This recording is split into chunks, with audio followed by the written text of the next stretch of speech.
Hey, welcome to I believe, the June conversation at the center. There were no emails sent to me for this period, so I don't have any questions. So I thought what we do is first give an update on the center, the new center being built. Also, any facilities updates here at the center we have here, and then some organizational updates. So beginning with the center. We're excited to announce that we had the groundbreaking last week. It went well. We threw some dirt in the air, and now we're ready to begin. They've encircled the area with fencing, and they have secured the road that goes back behind the center. That looks like it's going to be probably the main thoroughfare for storage and other things, equipment that's going to be back there. So we're excited for that. They've been doing some work up front in our parking lot area. It looked like they were cleaning some drains, maybe. I'm not 100% certain what it is, but the important thing is they've gotten started. They did tell me within the next couple of weeks we're going to be doing some dirt work, so that's exciting. Just so you know, they have to do quite a bit of dirt work. That big mound that is on the corner of Rinconada and Baton Memorial West has to be flat. So they're going to be scooping and pushing dirt everywhere. Once they finally get that, and also our enrichment areas back behind here with the shade structures, they're also going to be tearing that down. So it's going to be a lot of movement in hopefully in the next 2 months. We'll see some progress. Now, facility-wise, speaking of the shade structures in that exercise area, and I hope everybody knows what I'm talking about, the shade there on the west part of the center of our parking lot area. We're actually going to be salvaging those. We're going to be cutting them down in strategic places so they could be hauled easily. We also took the roof off, and they're being stored, and we're going to use them as shade structures. Next year, when the center is more complete, we're going to be painting them, making them look nice, and putting them back into the exercise areas. We're going to have 3 big exercise areas where we're going to need some of these structures. So that was an excellent use of materials, and it was actually Doc's idea to do that. So Dr. Haddon, thank you for that. So that's one thing. Another thing is we're having some issues with our air conditioning in 2 of our kennels. So it's been reported to the city. The city, they come out, they do something, they say it's fixed, and then something else happened. On this time, though, it looked like the control box on the wall was accidentally sprayed with some water. So we're going to relocate that box and then also put a cover over it.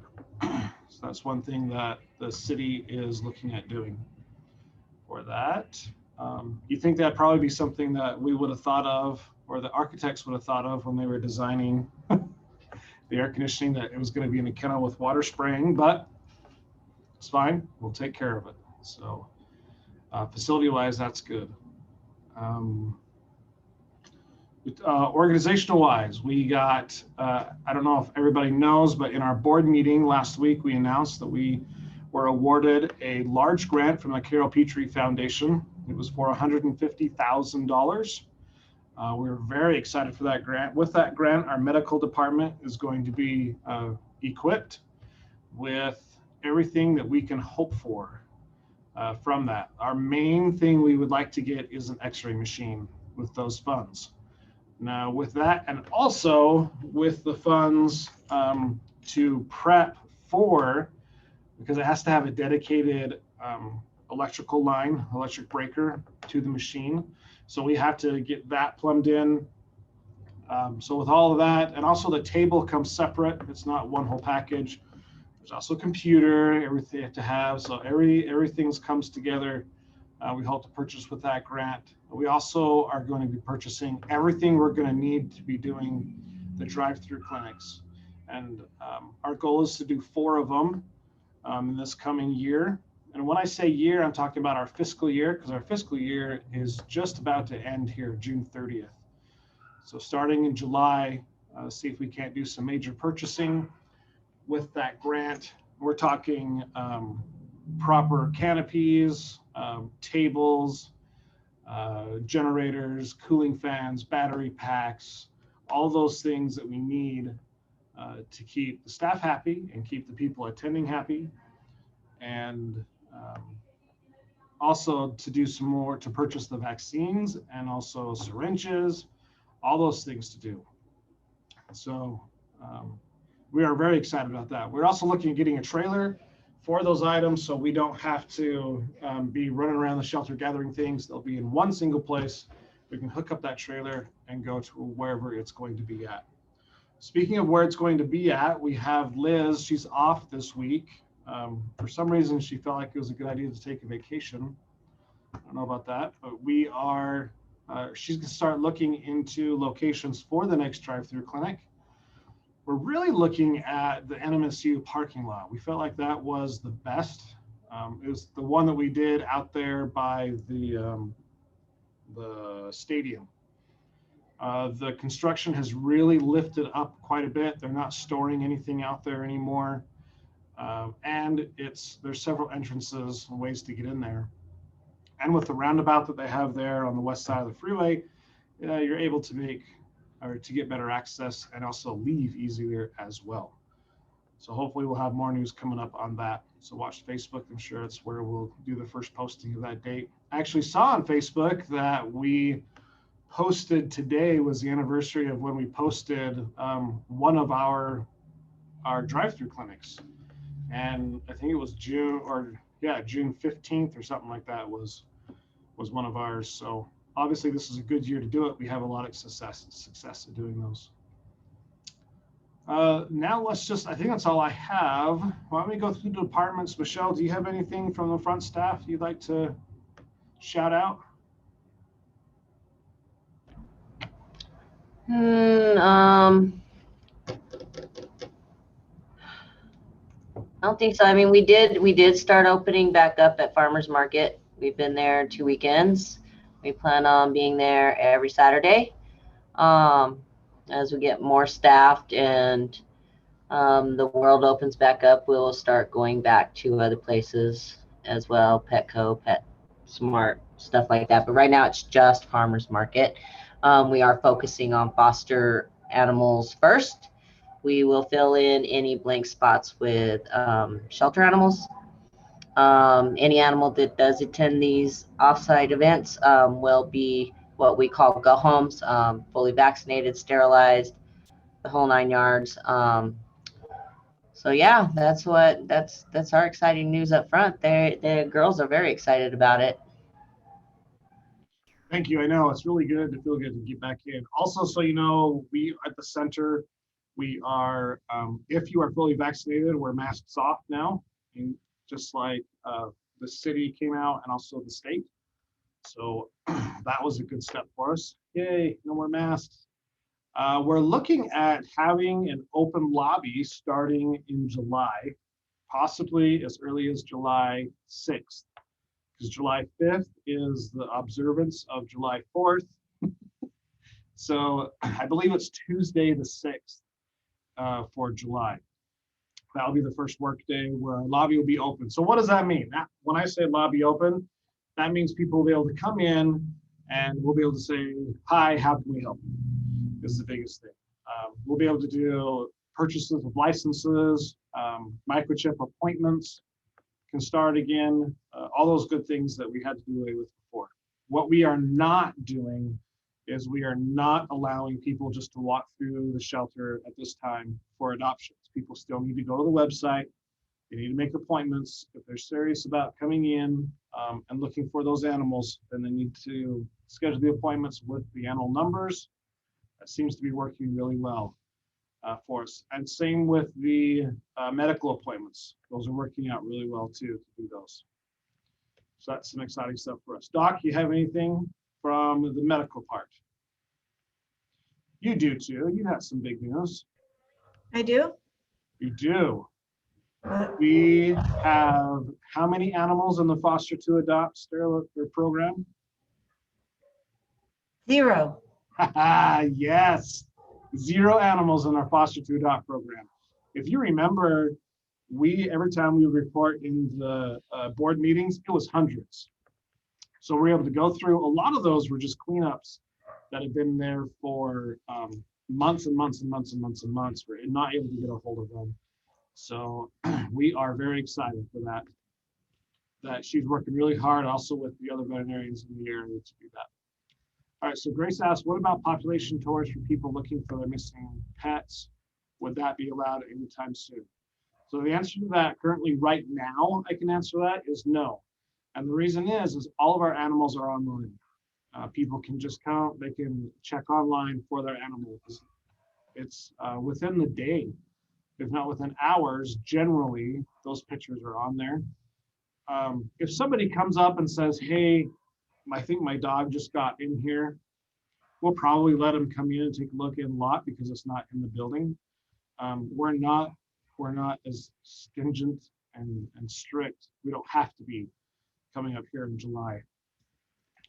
I don't know if we'll really get to the point where we'll get away from appointments. Appointments have really worked well for us. The herd health of our animals is just incredible right now. And that was one of the big factors that we've seen is not having people in those kennels.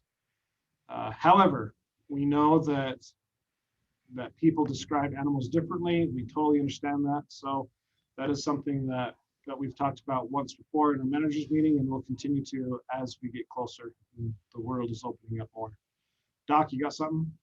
Yes, I just wanted to say that we have expanded to doing publics. We now do SNAP public surgeries beyond just the TNRs. And we are also providing sterilization for animals from rescues that were not pulled from us. So we're trying to expand slowly, and so far so good. So. Yeah, I was a little hesitant, Doc can tell you, of opening it up, especially to animals that did not come from us and sterilizing, because I really wanted to keep the foster to adopt program at its own critical low. What that means is only animals that really had to go in there were in there. But Doc and her crew have done an incredible job in keeping surgeries up. So we're not worried about that right now. So yes, you have to, for public, you have to qualify through SNAP. SNAP contacts us and we're able to do that. And also everything goes through our spay neuter coordinator. What's that email address, Doc? It is I'm looking so I don't say it wrong. It's SN_ASCMV@lascruces.org. Thank you. Say it again in case they're writing it down. It's S as in Sam, N as in Nancy, _ASCMV@lascruces.org. Thank you very much. And that goes to several people, not just spay neuter coordinator. So we hopefully will get you taken care of for that. Again, all public sterilizations, you have to qualify through SNAP, and then we'll do the surgery. We've worked out a special pricing for them, so their funds go as far as possible, and also makes it so we have the capability, and our funds or our expenses are being covered as well. So I can't think of anything else. I just want to say thank you to, I know Star's been in here a couple times taking pictures of animals, getting them out of here. That's awesome. Monica continues to do her networking. So thank you very much. And I know that Grace, you were always there helpful, trying to get the animals out as much as possible and getting them on the Facebook page. So I appreciate that. Everybody's working really well together for that. Michelle, yes. Grace does a little bit more than just posting them on the face. She does send our front staff emails when she does get in contact with owners. So we appreciate that as well. Yeah, very true. And Monica, do you have anything going on as far as another flight you're thinking of?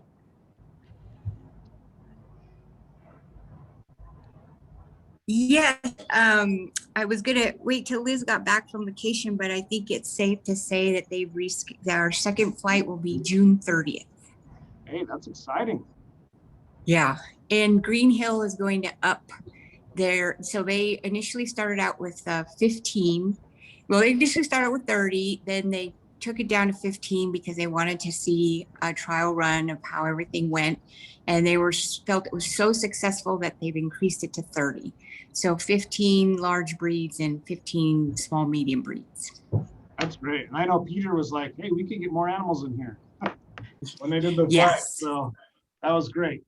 And it was good that I was able to take him and Frank out. We were able to talk with both of them. And two great individuals that are doing some good things with their free time, quote unquote. So I know it takes a lot of work to do this. Okay. Yeah. Doc, yeah. I just wanted to say we are working on, it has been requested in the past that we incorporate Instagram with our Facebook. We did look into that when it was brought to my attention initially, and we just didn't get anywhere. Michelle found someone that found us that may be able to help us out, and we're trying actively to be able to post to Instagram and have it go to Facebook to kind of spread out our social media stuff. So just wanted to let y'all know that we are looking, we're trying. Yep, and also starting in our new budget year, which is July, we have some money set aside for marketing to make our presence known in a Snapchat, I believe. So, and they're supposed to be running that, the marketing department is. So that's going to get a younger demographic, which will be good as well. So, okay. Thank you all very much. Appreciate, again, all you guys are doing. Short meeting today because we didn't have any questions emailed to me, but you're all caught up basically with what the board knows and also with what our committees are working on, some challenges that we have going on here, and also good news that we have going on here. So, again, continue to push those animals. We appreciate it. And also fosters and volunteers, all very important for us here at the center. So without any others. Hey, Clint, I have just one. When are you guys going to allow new dog walkers to come in? So I don't have a date for you, but I can tell you it's going to be soon. We're just waiting for our volunteer coordinator to be on. Okay. So she can coordinate those trainings. I say she, so that person, we don't know who it is yet. The job, that's one thing I can update everyone on. The jobs so the volunteer coordinator, adoption or the rescue coordinator, office, the front office, and also the animal caregiver positions have all closed. With the exception of the animal caregiver, it's a continuous recruitment, but we've selected the individuals from the period that we need for that. So we're going through all the applications for those. They still need to be reviewed, and then the shelter tours done. And that usually knocks about half of the people out. And then after that, we just vet the applications and make sure they have all the requirements, and then interviews. For the grant writer position, we did interviews, Bernice and I, on Wednesday. We have some excellent candidates there. And hopefully that job offer will be going out today, if not early next week for that. So we're excited for that. But we're gonna get them in here. I know that the dogs want to, I know you want to, and we all want to. Well, I'd come, but I know there's a bunch of people that are wanting to come in, so that'll be good when it does. Absolutely. One other thing that we are doing new, and it seems to be helping, is we have office fosters. We've had several get adopted because they act way different up here in the offices. So yeah, the staff really likes that too. So That's great. Yep. All right. Well, that's it. Thank you all very much. Appreciate it. Thanks, Clint. Thanks, Michelle. Thanks, Doc. We'll see you guys. Have a great weekend. Bye. Bye.